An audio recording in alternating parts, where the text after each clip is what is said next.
ಸ್ನೇಹಿತರೆ ನಮಸ್ಕಾರ. ನೋಡಿ ಸ್ನೇಹಿತರೆ, ಕೊನೆಗೂ ಕರ್ನಾಟಕ ರಾಜ್ಯ ಸರ್ಕಾರದಿಂದ ಒಳ ಮೀಸಲಾತಿ ಆದೇಶ ಪ್ರಕಟ ಮಾಡಿದ್ದಾರೆ. ಇದೊಂದು ವಿದ್ಯಾರ್ಥಿಗಳಿಗೆ ಭರ್ಜರಿ ಗುಡ್ ನ್ಯೂಸ್ ಆಗಿರತ್ತೆ. ಯಾರು ಜಾಬ್ ಪಡಿಬೇಕಂತ ಕಾಯ್ತಾ ಇದಾರಲ್ಲ, ಸರ್ಕಾರಿ ಹುದ್ದೆನ ಪಡಿಬೇಕಂತ ಕಾಯ್ತಾ ಇದಾರಲ್ಲ, ನಿಮಗಂತೂ ಭರ್ಜರಿ ಗುಡ್ ನ್ಯೂಸ್ ಆಗಿರತ್ತೆ. ಮುಂದಿನ ತಿಂಗಳಿಂದ ನೇಮಕಾತಿ ಅಧಿಸೂಚನೆಗಳು ಸ್ಟಾರ್ಟ್ ಮಾಡ್ತಿದ್ದಾರೆ. ಒಂದಾದ್ಮೇಲೆ ಒಂದು ಬರ್ತಾನೆ ಇರತ್ತೆ. ಈಗ ಈ ಒಂದು ವರ್ಷದಲ್ಲಿ ಸುಮಾರು 2-3 ಇಲಾಖೆ ಅಧಿಸೂಚನೆ ರಿಲೀಸ್ ಮಾಡ್ತಾನಂತೇಳಿ ಮಾಹಿತಿ ಬಂದಿದೆ. ಹೌದು ಸ್ನೇಹಿತರೆ, ಮೊದಲಿಗೆ ಪೊಲೀಸ್ ಇಲಾಖೆ ಆಗ್ಬೋದು ಅಥವಾ ಇನ್ನಿತರ ಬೇರೆ ಇಲಾಖೆ ಆಗ್ಬೋದು, ಒಟ್ಟಾರೆ ಮುಂದಿನ ತಿಂಗಳಿಂದ ಅರ್ಜಿಗಳು ಸ್ಟಾರ್ಟ್ ಆಗತ್ತೆ.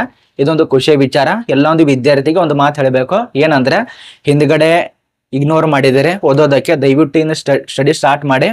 ಎಲ್ಲೆಲ್ಲಿ ಸುಮ್ಮನೆ ಆ ಕಡೆ ಈ ಕಡೆ ಹೋಗಿ ದುಡ್ಡು ವೇಸ್ಟ್ ಅಂತೂ ಮಾಡಬೇಡಿ.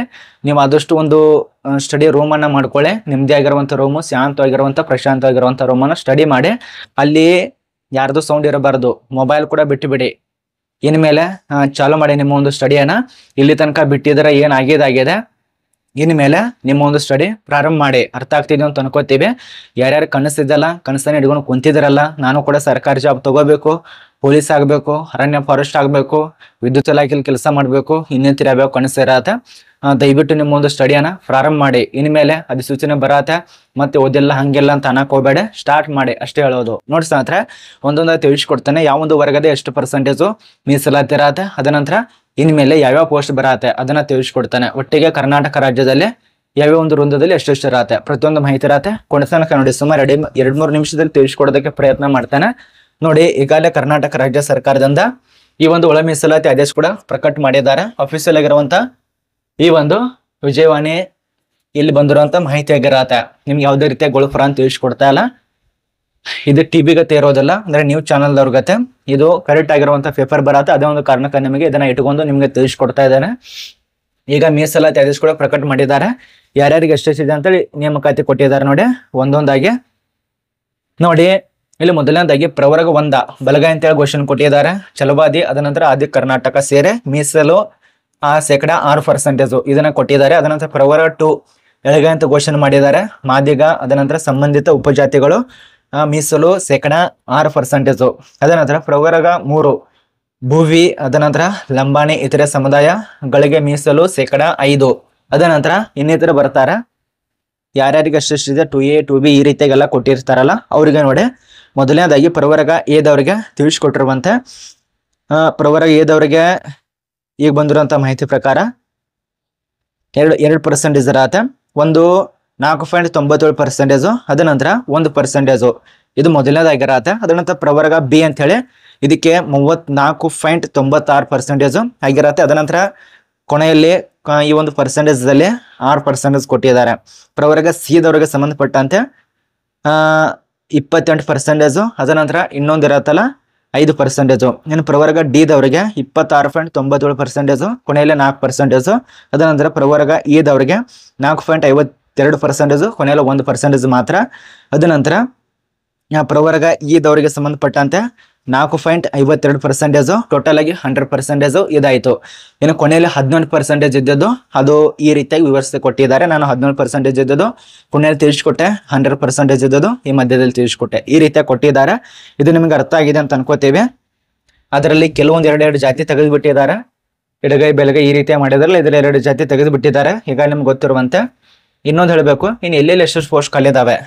ಇಲ್ಲಿ ಮೊದಲನೇದಾಗಿ ಹೇಳ್ಬೇಕಂದ್ರೆ ಇಲಾಖೆಗಳು ನೋಡಿ, ಎ ಶ್ರೇಣಿಯಲ್ಲಿ ಸುಮಾರು 16,017 ಪೋಸ್ಟ್ಗಳು ಖಾಲಿ ಇರತ್ತೆ. ಸುಮಾರು 43 ಇಲಾಖೆಯಲ್ಲಿ ಖಾಲಿ ಇರತ್ತೆ. ಪ್ರಸ್ತುತ ಕರ್ನಾಟಕ ರಾಜ್ಯದಲ್ಲಿ 43 ಇಲಾಖೆಯಲ್ಲಿ ಈಗ ನೇಮಕಾತಿ ಮಾಡ್ಕೋಬೇಕು.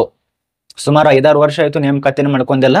ಇನ್ನು ಒಂದಾದ್ಮೇಲೆ ಒಂದು ನೇಮಕಾತಿ ಬರ್ತಾನೆ ಇರತ್ತೆ. ಇದೊಂದು ಭರ್ಜರಿ ಗುಡ್ ನ್ಯೂಸ್. ಖುಷಿ ಆಗ್ತಾ ಇದೆ ವಿದ್ಯಾರ್ಥಿಗೆ ಜಾಬ್ ಸಿಗತ್ತೆ ಅಂತೇಳಿ. ಸುಮಾರು 43 ಇಲಾಖೆಯಲ್ಲಿ ಖಾಲಿ ಇರುತ್ತೆ ನೋಡಿ. ಈಗ ವಿದ್ಯಾರ್ಥಿಗೆ ಖುಷಿಯ ವಿಚಾರ. 43 ಇಲಾಖೆ ಆಲ್ ಕರ್ನಾಟಕ ರಾಜ್ಯದಲ್ಲಿ. ಎ ಶ್ರೇಣಿಯಲ್ಲಿ ಸುಮಾರು 16,017 ಪೋಸ್ಟ್ಗಳು, ಬಿ ಶ್ರೇಣಿಯಲ್ಲಿ 16,734 ಪೋಸ್ಟ್ಗಳು. ಅದನಂತರ ಈ ಒಂದು ನಿಮಿಷ ನಿಮಗೆ ಮಾರ್ಕ್ ಮಾಡಿ ತೋರಿಸಿದ್ರೆ ತುಂಬಾ ಒಳ್ಳೆಯದು. ಅರ್ಧ ತೋರಿಸಿದ್ರೆ ನಿಮ್ಗೆ ಅರ್ಥ ಆಗಲ್ಲ. ಸಿ ಶ್ರೇಣಿ ಇದೆಯಲ್ಲ, ಇಲ್ಲಿ ಸುಮಾರು 1,66,021 ಸಿ ಶ್ರೇಣಿ ಇದೆಯಲ್ಲ, ಇಲ್ಲಿ ಜಾಸ್ತಿ ಪೋಸ್ಟ್ ಇದಾವೆ. ಅರ್ಥ ಮಾಡ್ಕೊಳ್ಳಿ, 1,66,021 ಪೋಸ್ಟ್ ಇರತ್ತೆ. ಇನ್ನು ಡಿ ಶ್ರೇಣಿಗೆ ಸಂಬಂಧಪಟ್ಟಂತೆ ನೋಡಿ 77,614 ಪೋಸ್ಟ್ಗಳು ಖಾಲಿ ಇರತ್ತೆ. ಈಗ ಪ್ರಸ್ತುತ ಕರ್ನಾಟಕ ರಾಜ್ಯದಲ್ಲಿ ಎಷ್ಟಿದಾವಪ್ಪ ಅಂದ್ರೆ 2,76,386 ಪೋಸ್ಟು. 2,76,386 ಪೋಸ್ಟ್ಗಳು ಈಗ ಪ್ರಸ್ತುತ ಕರ್ನಾಟಕ ರಾಜ್ಯದಲ್ಲಿ ಖಾಲಿ ಇರತ್ತೆ. ಟೋಟಲ್ ಆಗಿ 43 ಇಲಾಖೆಗೆ ಸಂಬಂಧಪಟ್ಟಂತೆ. ಇದೊಂದು ಖುಷಿ ವಿಚಾರ ನೋಡಿ. ಮತ್ತೊಂದ್ಸಲ ಹೇಳ್ತಾ ಇದ್ದೇನೆ, ಹಿಂದ್ಗಡೆ ಏನ್ ಮಾಡಿದಾರ ಇನ್ಮೇಲಾದ್ರೂ ಇವತ್ತಿನಿಂದ ಸ್ಟಾರ್ಟ್ ಮಾಡಿ ಸ್ಟಡಿ ಮಾಡೋದಕ್ಕೆ. ಗಣಪತಿ ಕುಂತಿದೆ, ಆ ಹಬ್ಬ ಕುಂತಿದೆ, ಈ ಹಬ್ಬ ಕುಂತಿದೆ ಅಂದ್ರೆ ಜೀವನ ಆಗಲ್ಲ. ಬರೀ ಹಬ್ಬನ ಮಾಡ್ಕೊಂಡು ಹೋದ್ರೆ ನಿಮ್ಮೊಂದು ಜೀವನ ಏನ್ ಮಾಡೋರು? ಆ ಹಬ್ಬ ಪ್ರತಿ ವರ್ಷ ಬರ್ತಾನೆ ಇರತ್ತೆ, ಆದ್ರೆ ನಿಮ್ ಜೀವನ ಒಮ್ಮೆ ಹೋತಂದ್ರೆ ಮತ್ತೆ ವಾಪಸ್ ಬರಲ್ಲ. ಆದ ಕಾರಣ ಈಗಲೇ ನಿಮಗೆ ಏಸಲ್ ಸಡಿಲಿ ಕೂಡ ಕೊಡ್ತಿದ್ದಾರೆ. ನಾನು ಮುಂಚೆ ತಿಳಿಸ್ಕೊಟ್ಟೇನಲ್ಲ, 3 ವರ್ಷ ಒಂದ್ಸರಿ 3 ವರ್ಷ ಕೊಟ್ಟರು ಕೊಡ್ಬೋದು, ಇಲ್ಲ ಅಂದ್ರೆ 5 ವರ್ಷ, ಎರಡರಲ್ಲಿ ಒಂದ್ ಯಾವ್ದಾದ್ರು ಕೊಟ್ಟೆ ಕೊಡ್ತಾರೆ. ಟೆನ್ಷನ್ ತಗೋಬೇಡಿ, ಸಡಿಲಿಕ್ಕೆ ಇದ್ದೇ ಇದೆ. ಈಗ ಸರ್ಕಾರಕ್ಕೆ ಅಧಿಸೂಚನೆ ಹೋಗಿದೆ, ಇನ್ನು ಮುಂದಿನ ತಿಂಗಳಿಂದಾನೇ ಅಧಿಸೂಚನೆ ಸ್ಟಾರ್ಟ್ ಆಗತ್ತೆ. ಇದೇ ನಿಮ್ಗೆ ಹೇಳ್ಬೇಕಂತ ವಿಡಿಯೋ ಮಾಡಿ ತಿಳಿಸ್ಕೊಟ್ಟಿದ್ದೇನೆ. ಈಗಂದ್ರೆ ಸ್ಟಾರ್ಟ್ ಮಾಡಿ ಸ್ಟಡಿ ಮಾಡೋದಕ್ಕೆ ತುಂಬಾ ಒಳ್ಳೆಯದು. ನಿಮಗೆ ಬರೀ ಒಂದು ದಿನದಲ್ಲಿ ಯಾವುದು ಕೂಡ ನೆನಪುಳಿಯಲ್ಲ. ಎಲ್ಲ ಪ್ರತಿಯೊಂದು ಓದಿ ಪುಸ್ತಕ ಯಾವುದು ಬಿಡಾಕ್ ಹೋಗ್ಬೇಡಿ. ರೂಮ್ ಮಾಡ್ಕೊಳ್ಳಿ, ಚಲಿರುವಂತ ಜಾಗ ಸರ್ಚ್ ಮಾಡಿ, ಚಲಿರುವಂತ ರೂಮ್ ಮಾಡಿ. ಮತ್ತೆ ಇನ್ನೊಂದು, ಸುಮ್ಮನೆ ಆ ಒಂದು ತರಬೇತಿ ಕೇಂದ್ರ, ಈ ಒಂದು ತರಬೇತಿ ಕೇಂದ್ರ ಅಂತ ಹೇಳಿ ಸುಮ್ಮನೆ ನಿಮ್ಮ ಹಣವನ್ನ ಹಾಳು ಮಾಡಬೇಡಿ. ಎಲ್ಲ ಒಂದು ತರಬೇತಿ ಕೇಂದ್ರಗಳು ಬಿಸಿನೆಸ್ ಮಾಡಿಬಿಟ್ಟಿದ್ದಾರೆ. ಅದೇ ಒಂದು ಕಾರಣಕ್ಕೆ ಹೇಳ್ತಾ ಇರೋದು. ನೀವು ಚೆನ್ನಾಗಿರುವಂತ ಈಗೇನು PSI ಇರ್ತಾರೆ, PC ಇರ್ತಾರೆ, ಅಥವಾ ಈಗೇನು ಚೆನ್ನಾಗಿರುವಂತ SDFD ಓದಿರ್ತಾರಲ್ಲ, ಅವ್ರಿಗೆ ಕೇಳಿ ನಾವು ಓದಬೇಕಂತ ಇದೀವಿ, ಏನೇನು ಓದಿದ್ದೀರಿ ಅವ್ರ ಬುಕ್ ಅನ್ನ ಇಸ್ಕೊಳ್ಳಿ. ಅದ ನಂತರ 5ನೇ ತರಗತಿಯಿಂದ 12ನೇ ತರಗತಿ ತನಕ ಇದಾವಲ್ಲ ಪುಸ್ತಕಗಳು, ಅವಂತ ಯಾರು ಕೂಡ ಬಿಡ್ಲೇಬೇಡಿ. ಅವಂತ ಸ್ಟಡಿ ಮಾಡಿ. ಅದರಲ್ಲೇ ನಿಮಗೆ ಸುಮಾರು 20 ರಿಂದ 30 ಮಾರ್ಕ್ಸು ಅದರಲ್ಲೇ ಬರುವಂತ ಸಾಧ್ಯತೆ ಇರತ್ತೆ. ಅದೇ ಒಂದು ಕಾರಣಕ್ಕಾಗಿ ಯಾರು ಕೂಡ ನಿಮ್ಮ ಒಂದು ಟೈಮ್ ವೇಸ್ಟ್ ಮಾಡಕ್ ಹೋಗ್ಬೇಡಿ. ಇದೇ ಒಂದು ಜೀವನ ಆಗಿರತ್ತೆ. ಸುಮ್ಮನೆ ನಿಮ್ಮ ಒಂದು ಸಮಯ ಹೋತಂದ್ರೆ ಮತ್ತೆ ವಾಪಸ್ ಬರಲ್ಲ. ನಿಮಗೆ ಈಗಲೇ ಏನಾದ್ರು 5 ವರ್ಷ ತನಕ 2-3 ವರ್ಷ ತನಕ ಕಷ್ಟಪಟ್ರೆ ನಿಮಗೆ ಮುಂದ್ಗಡೆ ಸುಖ ಸಿಗತ್ತೆ. ಅಥವಾ ನೀವು ಈಗಲೇ ಆರಾಮಾಗಿ 2 ವರ್ಷ ಸುಖ ಪಡ್ತಾನಂದ್ರೆ ಮುಂದ್ಗಡೆ 60 ವರ್ಷ ತನಕ ಕಷ್ಟ ತಗೋಬೇಕಾಗತ್ತೆ. ನಿಮ್ ಕೈಲಿದೆ, ಹೇಗೆ ನಿಮ್ಗೆ ಬಿಟ್ಟದ್ದು. ಇದ್ರ ಬಗ್ಗೆ ಹೇಳ್ಬೇಕನ್ನಿಸ್ತು. ಈಗ ನೇಮಕಾತಿ ಇನ್ನ ಒಂದು ತಿಂಗಳಲ್ಲಿ ನಿಮಗೆ ಬರತ್ತೆ, ಅರ್ಜಿಗಳು ಪ್ರಾರಂಭ ಆಗತ್ತೆ, ತಿಳಿಸ್ಕೊಡ್ತೇನೆ. ಅರ್ಥ ಆಗಿದೆ ಅಂತ ಅನ್ಕೋತೀವಿ.